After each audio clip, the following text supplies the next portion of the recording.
năng khơi mà nó chê đã cái nữa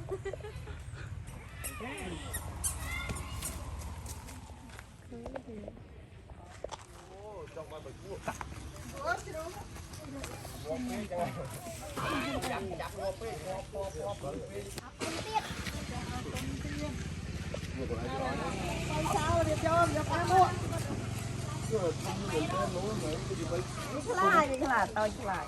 con lại khai cổng năng về trong tôi luôn này. chắc hay mình chắc hay cho mình tắc chị ạ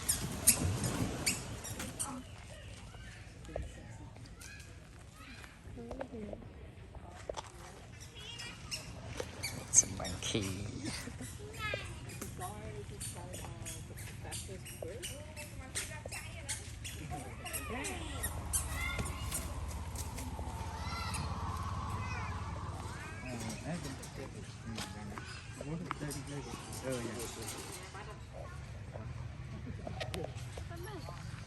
khơi mà nó chê đã cái nữa con nó nát ta gì mua chê rồi gì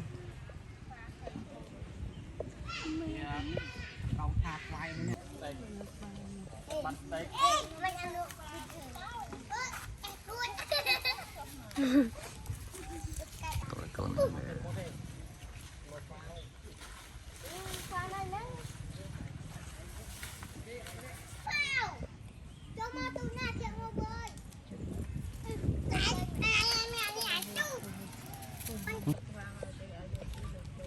Con ai ở phía trước bốc ai hay sao ăn con tao biết ai đó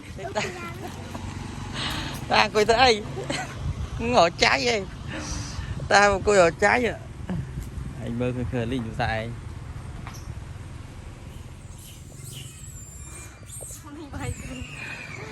tao có đi tới đây à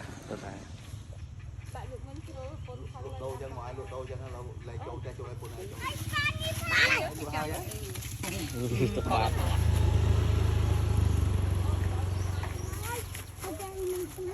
lên đâu quan nghe đó để cho xe ba giờ mình từ đây vào ấp thì chiên riêng ấp là ảo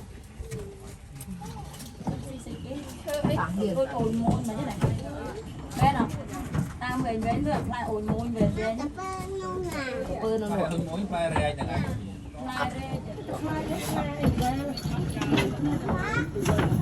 qua nó ca nhỉ qua nó